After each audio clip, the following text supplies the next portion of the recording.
मुख्यतः ग्रामीण भागातील मुलं किंवा आपले मध्यम वर्गातील मुलं यांच्या एकच एक लूप होल्स असतो आणि यामुळे त्यांचा कॉन्फिडन्सही कमतरता असते, त्यांच्यात सेल्फ एस्टीम कमतरता होते की सॉफ्ट स्किल्स नाहीये, स्पोकन इंग्लिश नीट नाहीये.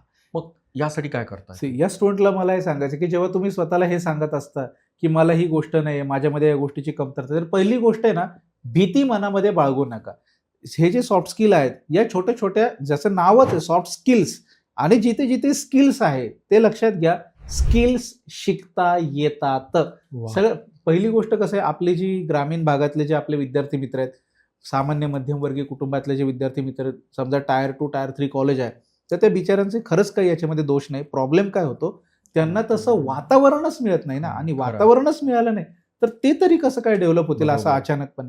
तर मग या सगळ्या विद्यार्थी मित्रांना मला हे सांगायचं की पहिली गोष्ट म्हणजे घाबरू नका. इंग्लिशमुळे खूप जास्त भीती असते, तर इंग्लिश ही फक्त एक भाषा आहे, इंग्लिश म्हणजे नॉलेज नाहीये. सो ती शिकता येते.